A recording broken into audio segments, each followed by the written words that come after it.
聖經撒母耳記上26章24節，我今日重看你的生命，願耶和華也重看我的生命，並且救我脫離一切患難。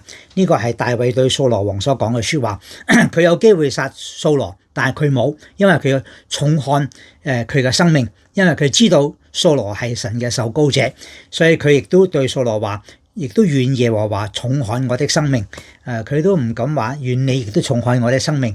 大衛嘅倚靠係神，佢唔係對掃羅話我唔殺你，願你都看重我嘅生命，唔好殺我。唔係，佢係倚靠神，願耶和華看重我的生命，並且拯救我脫離一切的患難。其實佢可以話救我脫離你的手，佢話係一切的患難。呢個係大衛嘅信心，同埋佢喺神面前嗰個言語嘅嗰個智慧。求主幫助我哋倚靠主，仰望主，喺患難當中知道耶和華必定幫助我哋倚靠佢。我係鄧英善牧師。